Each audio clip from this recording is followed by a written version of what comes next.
Hi everyone, I'm David, and I'm excited to be here today to talk to you about cyber in the undersea. Let me quickly thank Dr. Nina Collars and all the kind folks at HackTheSea for inviting me today and giving me the opportunity to share this presentation with you. So without further ado, let's get to it. Okay, so who am I? I am David Strachan. I am an analyst focused on unmanned undersea systems. I do business as Strikepod Systems, where I imagine micronaval warfare, which is a term that I coined that kind of has to do with this greater trend toward ever smaller, ever more unmanned, ever more autonomous systems, be they deployed in the undersea or on the surface as well. So that's a little bit about me. Okay, so in terms of what we're going to talk about today, the presentation might be a little bit skewed toward the defense and military end of things, given my background, but I think you'll pretty quickly realize that a lot of it is equally applicable to the scientific or commercial or other realms as well. So, but in general, we're going to be talking about what is now being called subsea and seabed warfare.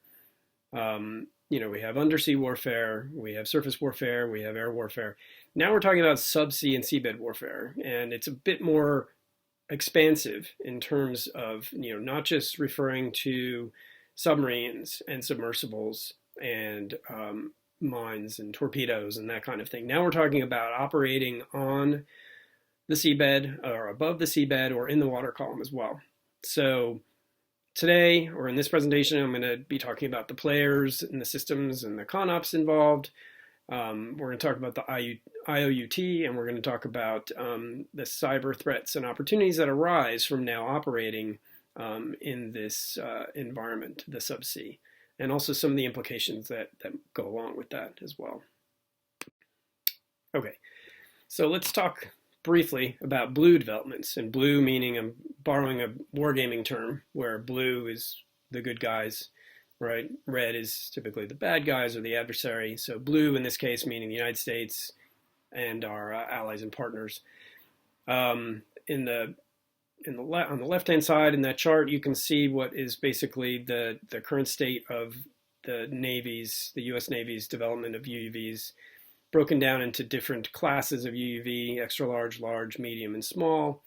The possibly most visible of these, I suppose, publicly might be the XL UUV, which is pictured there below, the Boeing Orca, which is about 85 feet long and is going to be designed to deploy various payloads on the seabed, including mines, sensors, energy infrastructure. Other programs just sort of, that are out there, the Royal Navy is also exploring an XL UUV. Pictured there is the South Korean Navy's ASW UUV, which is going to be used in anti-submarine warfare. A couple other things. DARPA is also really active in this area. DARPA has this idea for an ocean of things, which is deploying thousands of these floats, very small floats, which are designed to provide. They're equipped with small sensors, and they provide data and situational awareness, and also can provide measurements from within, hydrographic measurements as well. And then they're designed to scuttle and basically fall to the seabed. And they're made of environmentally friendly materials, and so you can deploy them by the thousands and not really worry about having too much of a bad effect on the environment. So lots of interesting stuff happening in the blue realm. This is just a fraction of it, but just to give you an idea. So in addition to the vehicles and systems that are under development, so are what are called CONOPS, or concepts of operations, right? How are these things going to be deployed? In what manner? And so what you have here is a whole bunch of different ideas that are out there currently.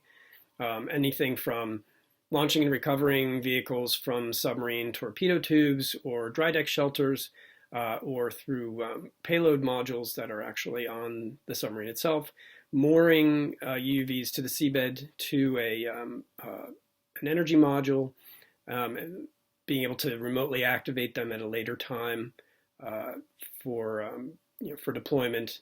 That is also something that's being, that's under development for a mine, which is called the Hammerhead, and that's pictured there on the bottom toward the right.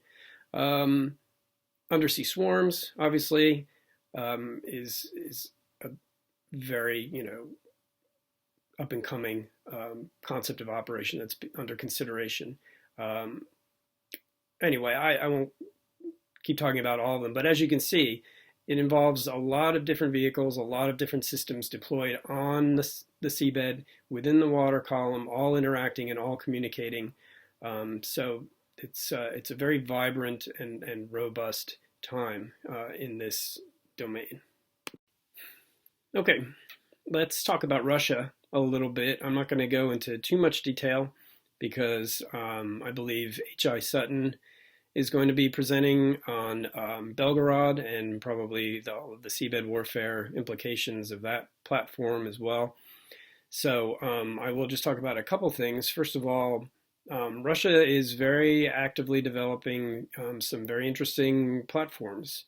As you can see on the right there, it's a great graphic of a lot of the platforms that have been in development. One of the most sensational, I suppose, or one of the most terrifying, choose your word, is Poseidon, an intercontinental autonomous nuclear-powered, nuclear-armed drone, or AUV, or torpedo, whatever you want to actually call it. It's essentially an undersea ICBM designed to be launched from submarine platforms to travel under the water undetected and strike coastal facilities and cities and ports. It's a pretty terrifying weapon, and supposedly it has a very high warhead yield, travels at a very high rate of speed, so being able to actually intercept it could be very challenging. So that's a very interesting thing that that Western observers are keeping a pretty close watch on. One of the things I will point out on this slide is in the upper left is a illustration of a large attack UUV under development by Rubin Design Bureau, and that's called Cephalopod.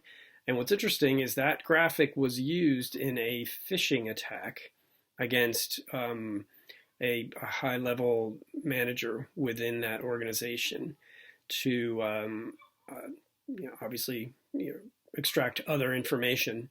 But what's so interesting about it is how we knew that Cephalopod existed or was under development prior to this, but this graphic, which seems legitimate, actually changes some of the dimensions and makes you kind of question exactly what the mission of this particular vehicle is. But it was interesting on a couple levels because of the actual phishing attack, which I guess originated in China. So that was interesting, but then also the fact that this was used in the attack. So it must have been obtained in a prior attack against Rubin.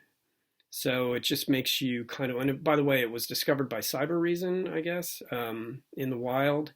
And so it kind of makes you wonder what else is floating around out there, that could be tantalizing in terms of open source information for undersea warfare. So in a nutshell, that's Russia.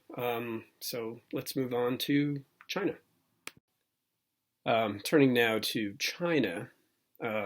China is also very active in subsea and seabed warfare. They have a particular affinity for a certain kind of UUV called a glider.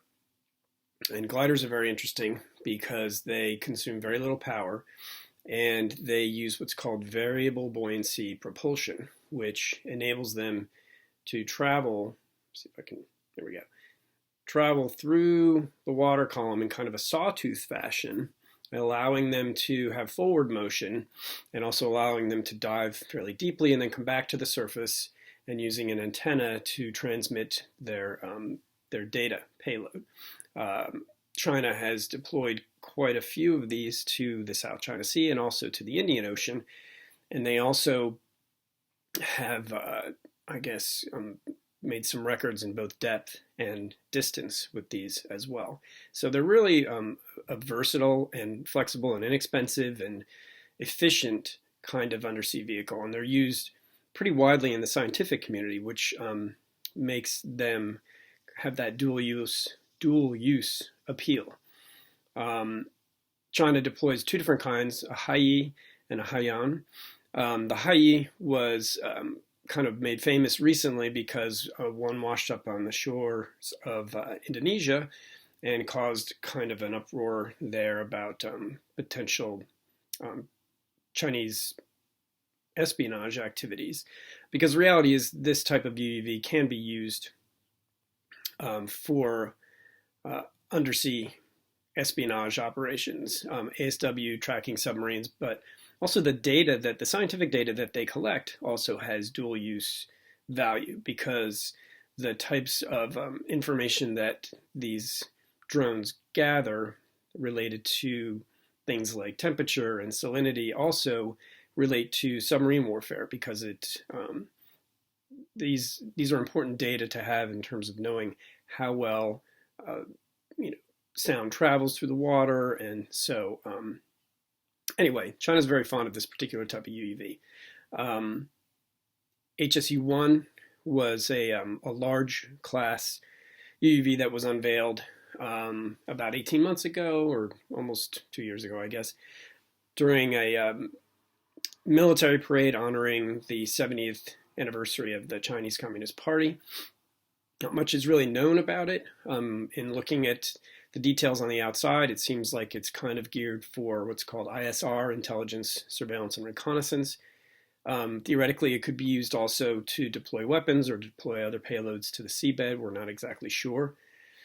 And then most recently, and kind of sensationally, the Chinese company RoboSea put on display RoboShark, which is kind of the latest in, there have been a number of these, what are called biomimetic UUVs, which kind of use nature as inspiration, both for things like propulsion and also stealth and clandestinity. So whether RoboShark will actually make it into the inventory of the People's Liberation Army Navy really remains to be seen, but it's certainly made for quite a splash, shall we say. China's also active on the seabed. Something that was unveiled a few years ago was this concept called the underwater Great Wall, which is similar to like one of the US CONOPS called FEDECO, which involves deploying things like energy stations and data transfer nodes and communication nodes and UUVs to the seabed as a way to kind of monitor for adversary submarines, and it also is potential for scientific research as well. The Blue Ocean Information Network is a series of floating and fixed platforms in and around the Paracel Islands of the South China Sea. Again, ostensibly for scientific research, but again, going to the dual use nature of this kind of stuff, it obviously has defense and military implications as well, both with sensors and communications and data nodes on the surface, in the water column, and on the seabed as well. So while there are considerable barriers to entry in operating in the undersea domain, those barriers are slowly but surely coming down. And you don't necessarily have to be a well-funded, powerful, great power, quote unquote, anymore to be considering operating in the undersea.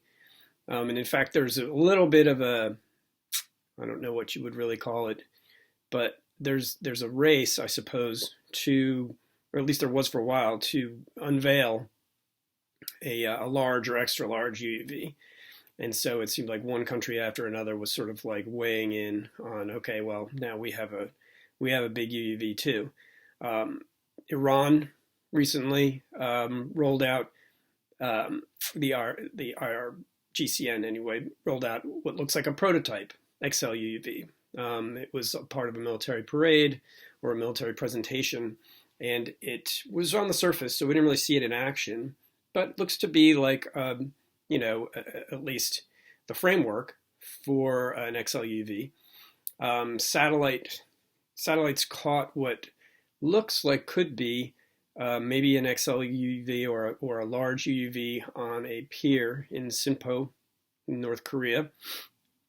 Meanwhile, Hamas has been known to be experimenting and trying to create, home-built kind of UUVs. And in fact, most recently, it was pretty well reported that Israel struck a Hamas UUV, and that was supposedly being deployed against offshore oil and gas infrastructure.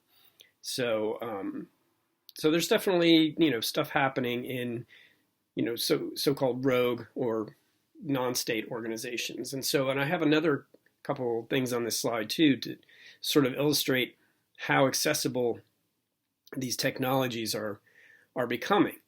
On Amazon, for example, what I have there it's something called Chasing Dory, which is a $500 ROV, remotely operated vehicle, which is a UUV that's tethered to an operator.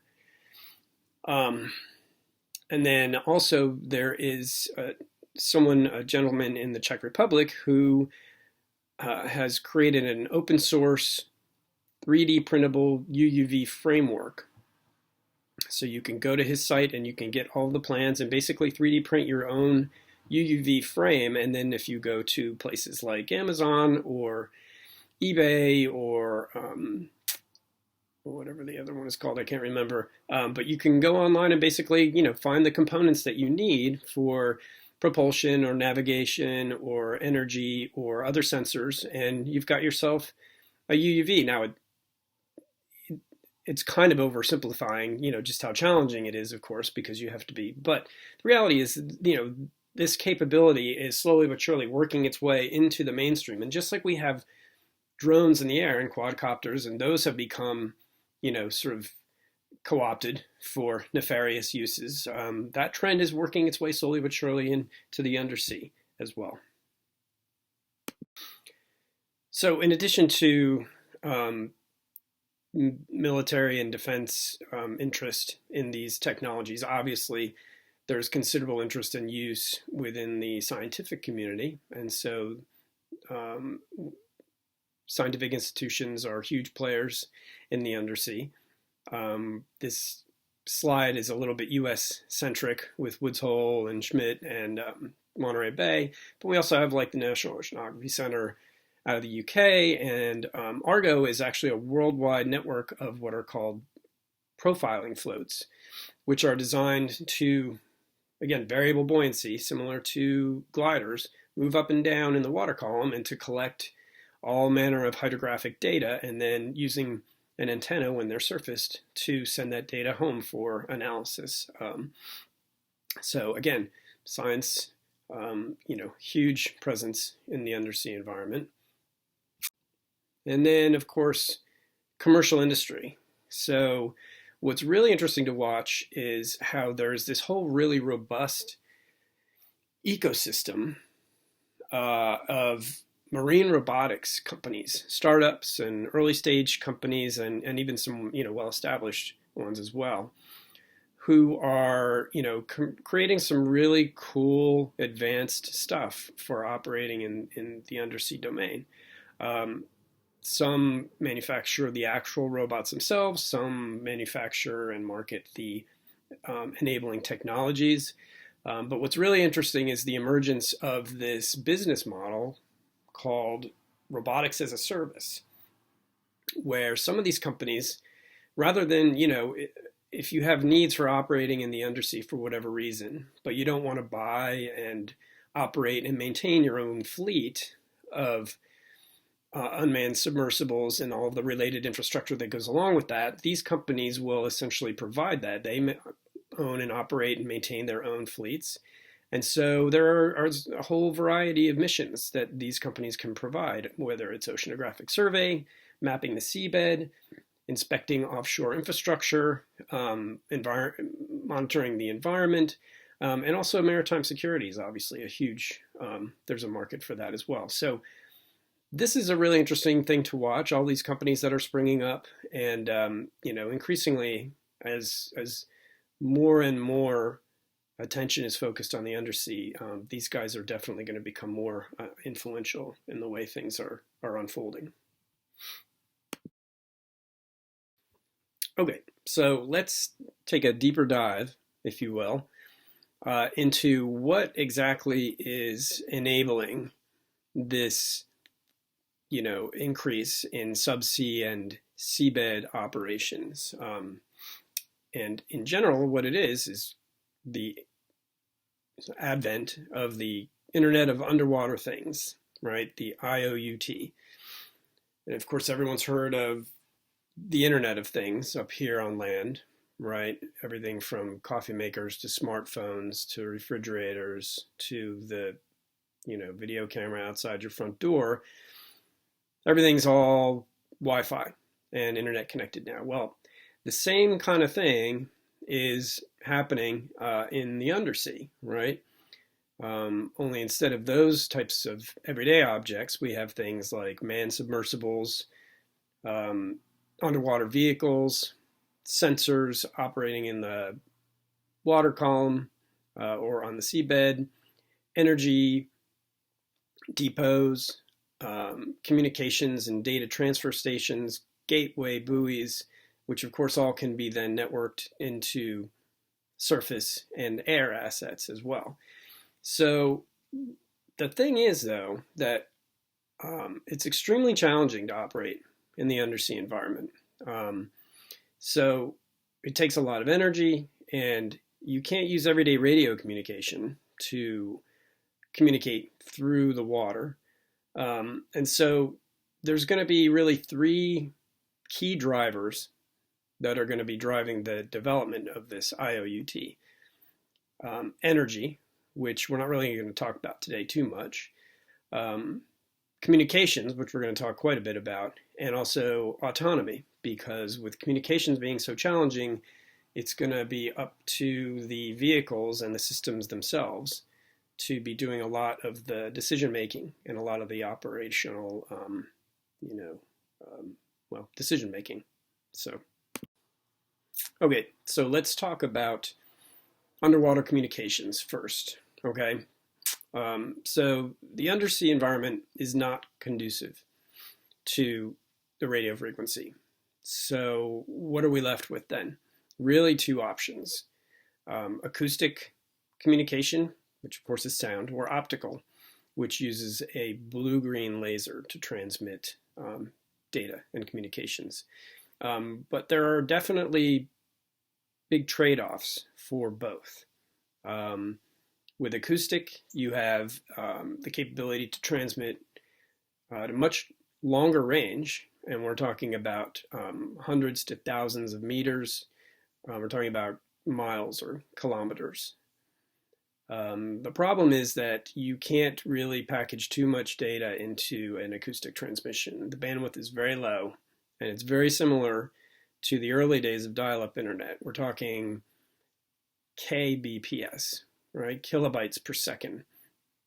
And so when you think about like the old modems and you're dialing into AOL, for those of you out there who actually would remember this, we're talking about 9600K, 14400K at best. So, and it's also, you have latency issues, you have signal loss issues over distance, and then it's also easily detected because it's sound, right? And in fact, to transmit something for 12 kilometers, you need to make a really big bang to do that. And of course, it's going to be easily detected. And so, but of course, depending on what your mission is, that doesn't matter. If you're a scientific organization and you're trying to, periodically check in with your sensors on the seabed, and you only need a few thousand kbps to get whatever data you need, then great. That's a game changer for you because you don't have to go down and check that sensor manually, right?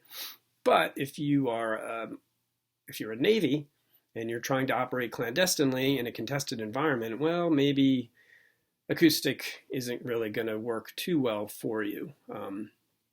Anyway, so then what do we have? We have, as an alternative to that, we have optical communication, which is great because it provides really high data density on the order of megabytes or gigabytes. So now you're talking about being able to stream live video underwater, right?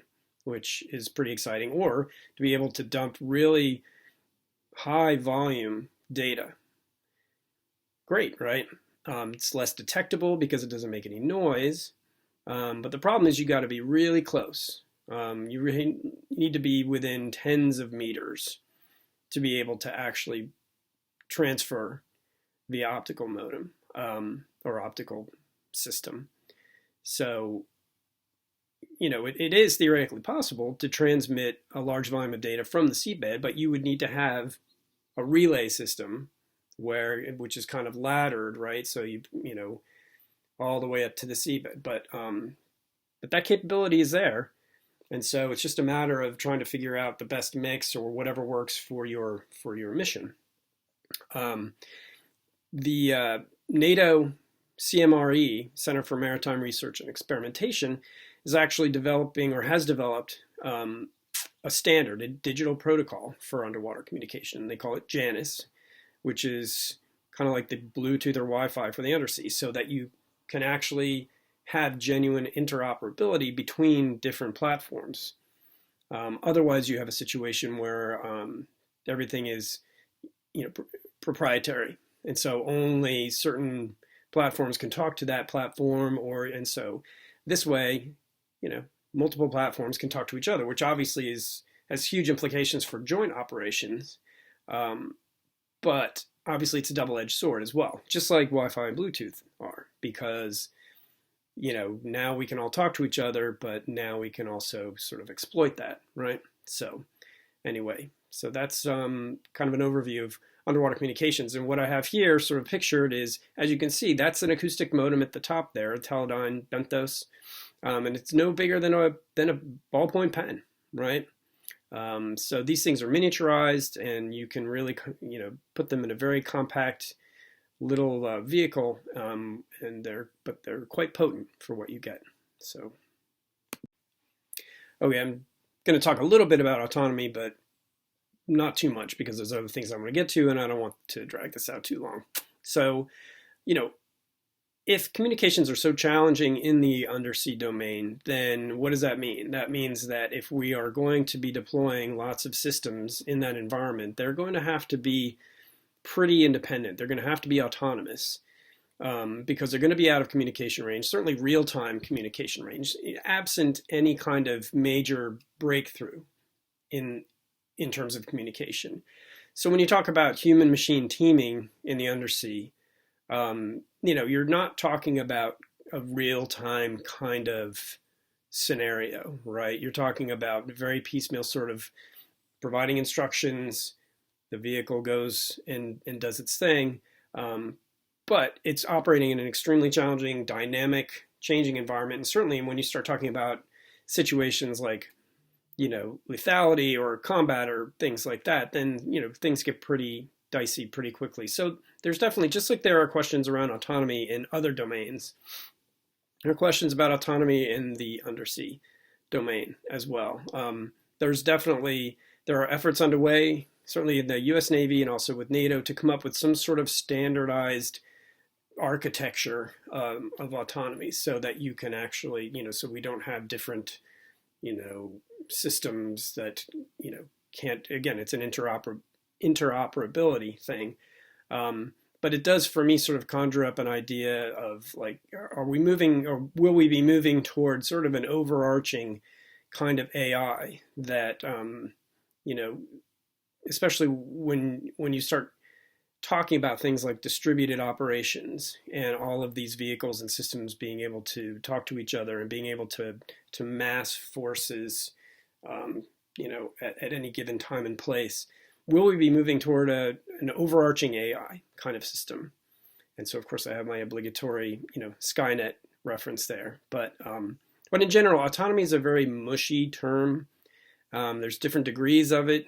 Um, Part of the problem I think we have in unmanned undersea systems with vehicles is, what do we call them? Some people call them UUVs, unmanned or uncrewed underwater vehicles. Some call them AUVs, autonomous undersea vehicles or underwater vehicles. And so what does that mean to be autonomous? So there are real questions around autonomy, but it's definitely going to be something that the undersea is going to have to grapple with, because it's an extremely challenging environment, and it's not like operating up here on land or in the air.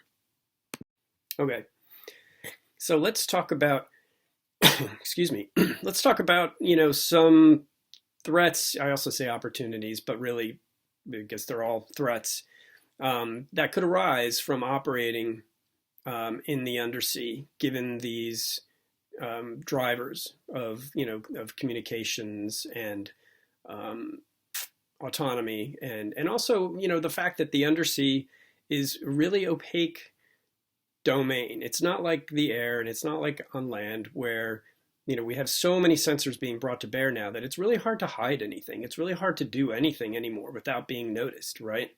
I mean, there isn't a day that goes by that you don't hear about some sort of open source intelligence discovery related to AIS or satellite imagery or something. But the undersea is different, right? And so it's really, in some ways, it's a lot like cyberspace, because it's still an environment where you can operate with relative impunity in an anonymous kind of way.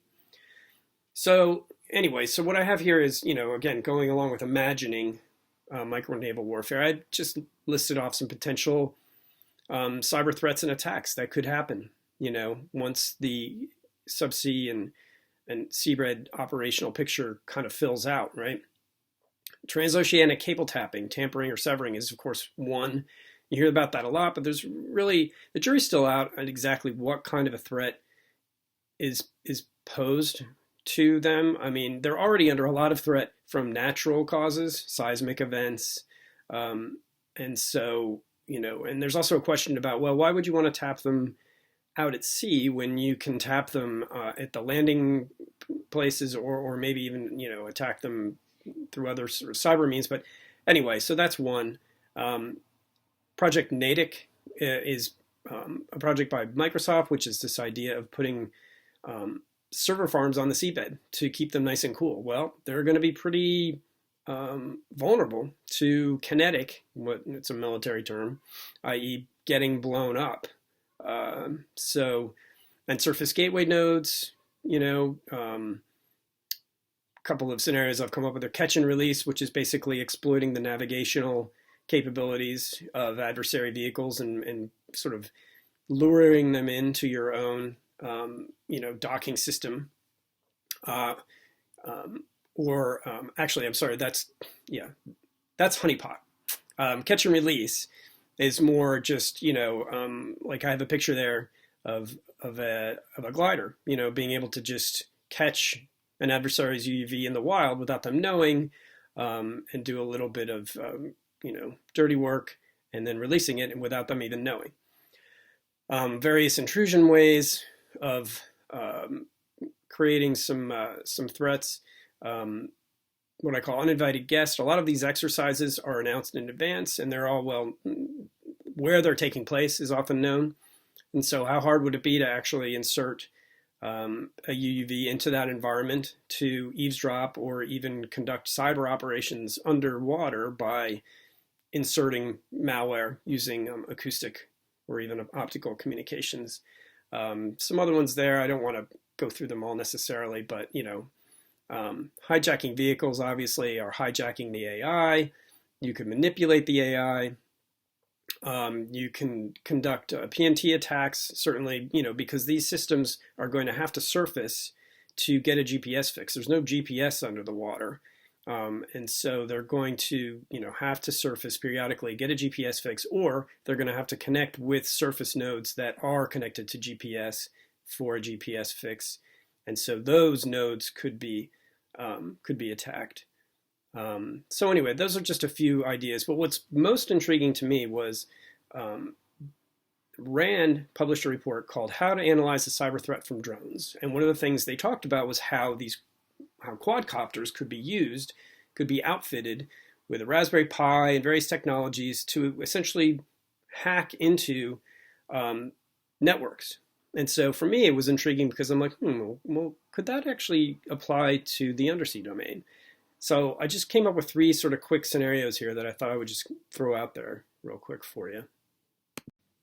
Okay, so the first scenario would be using a commercial off-the-shelf unmanned surface vehicle, USV, for a cyber attack. And again, we're not in the undersea now, we're on the surface, but this is still of some interest to me, and it certainly still kind of applies. And by the way, if you see any references to any particular products or anything like that, I'm not endorsing, or I'm not, these are just to illustrate what's out there and what kinds of capabilities are currently available on the market. So in much the same way, in the RAND report, how they talked about using a quadcopter to hack into networks, it seems to me that it would be also possible to configure off-the-shelf USVs to do the same thing, that are connected to a land-based operator and inserted into a port or some sort of coastal environment to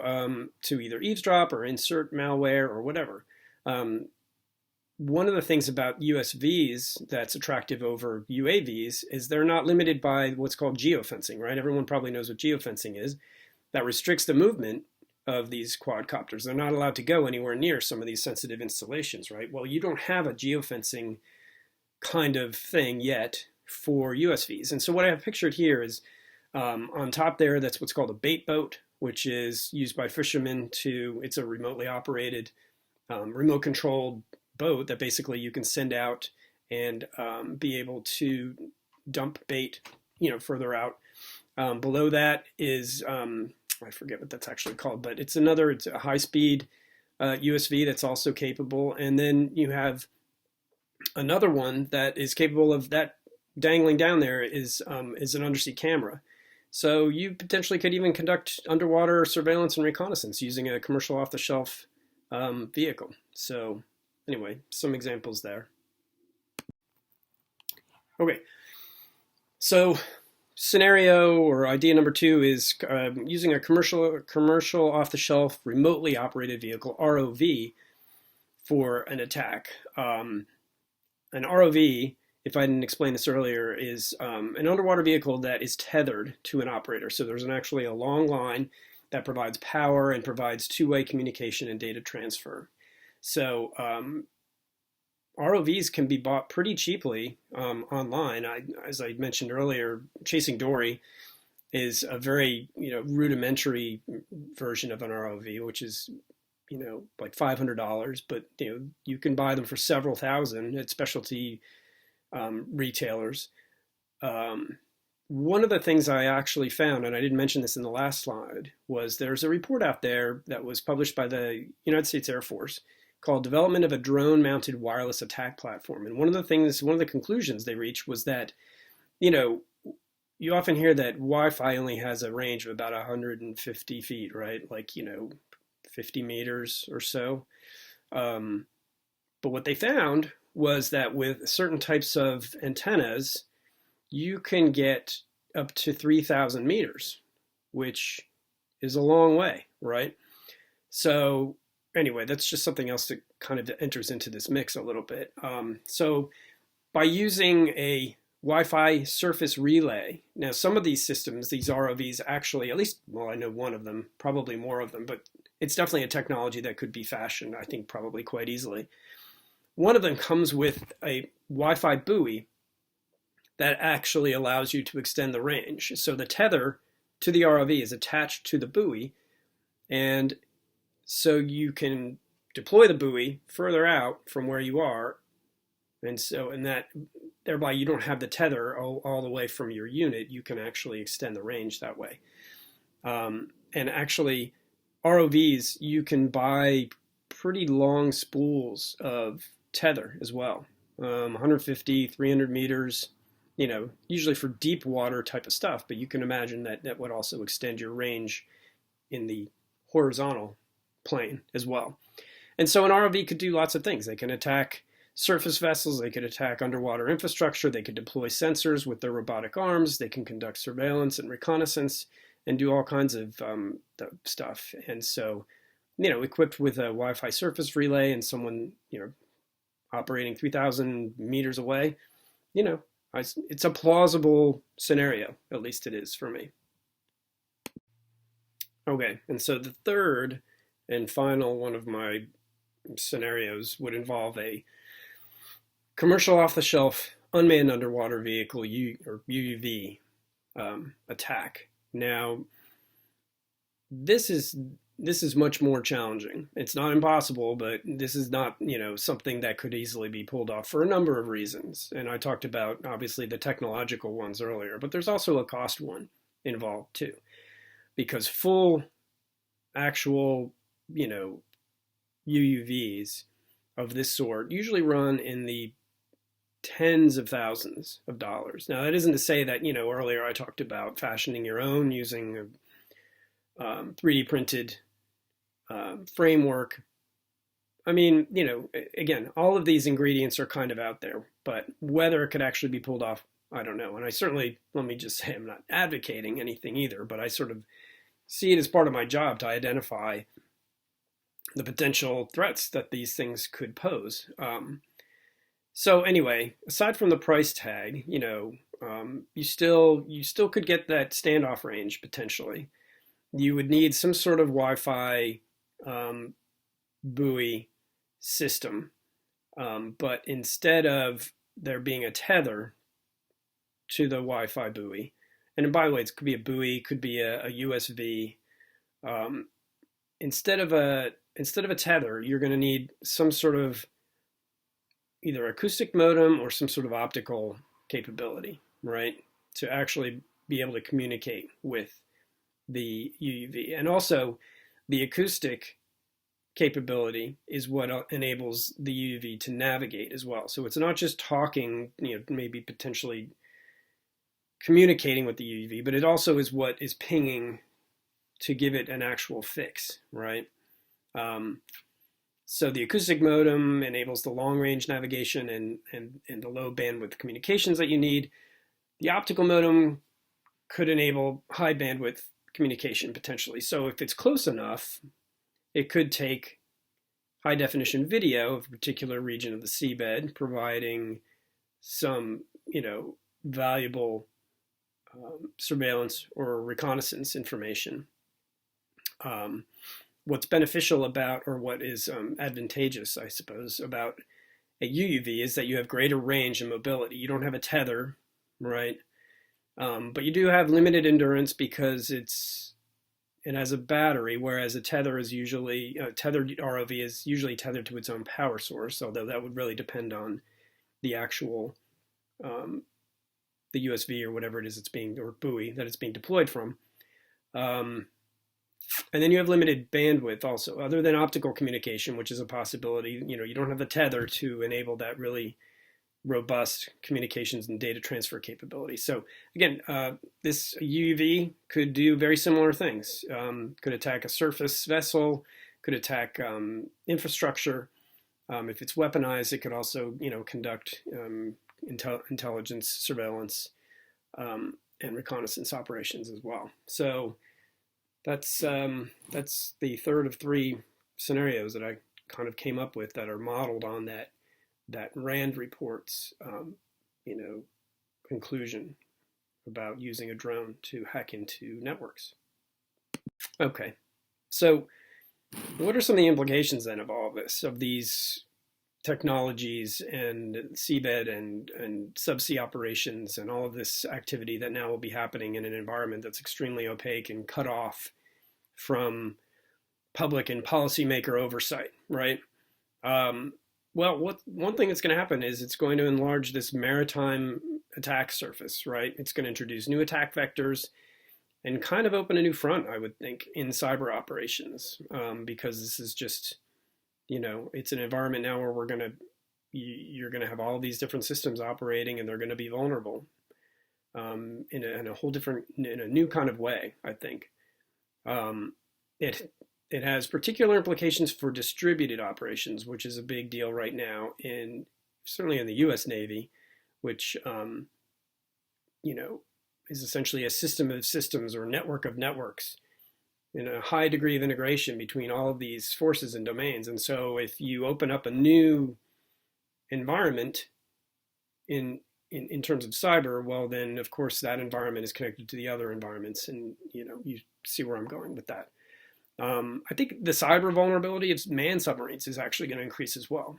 To be sure, acoustic communication and underwater communication isn't new. It's been conducted by the U.S. Navy for many decades now. But what is new is all of these systems and vehicles that are going to be introduced into this environment, and which theoretically are going to be interacting and integrating with manned systems. And so I think it's a kind of vulnerability that maybe manned submarines haven't experienced before. Of course, there's always been the potential at the factory level to have some sort of malicious malware or something be inserted into a system that gets integrated into the manned system. Of course, could make its way in that way. But this is a different ball game now as far as cyber and manned systems. And I think as we move toward this autonomy and AI controlled systems and decision making, which is the same as in other domains as well, you're gonna need to be focusing. Anyone is going to have to be focusing more on deception and manipulation and countering those, because it's going to be about tricking and manipulating an artificial intelligence, right? Which potentially could be quite dangerous and life-threatening in some instances. And then finally, you probably have heard the term gray zone operations or hybrid warfare thrown around quite a bit, which is this idea of operations below the threshold of actual war. And I think that, of course, cyber operations are gray zone operations. They offer plausible deniability and non-attribution, and so do undersea operations to a degree. And so when you mix, like I said, this opaque environment with unmanned systems and autonomous systems, it's kind of ideal for a gray zone kind of environment, whether it's kinetic or non-kinetic. So anyway, so that's it. If you have any questions, I am more than happy to hear from you. I'm always happy to engage, especially people who are engineers and technologists and people who really have a really good know-how about all this kind of stuff, because I am always looking to broaden my knowledge base. This is a rapidly evolving area, and I'm learning new stuff all the time. So, if you guys have not just questions, but comments, or if I made any mistakes, or if I was, please let me know. You can reach out, you can go to my website, you can reach me via email or via Twitter. Again, it was great being here today, and I really appreciate the opportunity. And everybody stay safe and enjoy the conference. Take care.